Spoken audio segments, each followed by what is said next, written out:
सुवर्ण सकाळचा वाट पाहत. नमस्कार मित्रांनो, मी इरू. महाराष्ट्राच्या गादीवर रायगडाच्या छत्रावर छत्रपती शिवाजी महाराजांचा राज्याभिषेक सोहळा पार पडणार आहे. 6 जून 1674 रोजी शिवाजी महाराज छत्रपती झाले. इतिहासातील 350 वर्षाचा सुवर्ण क्षण राज्याभिषेक सोहळा लोकोत्सव या श्रीमान रायगडाच्या कुशीत साजरा करतोय. नगरखानाजवळ शानात फडकणारा भगवा ध्वज या इतिहासाचा साक्ष होता.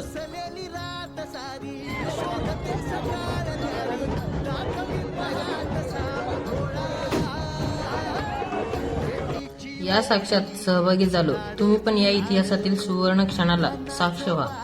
पुढच्या व्हिडिओमध्ये. तोपर्यंत जय शिवराय मित्रांनो.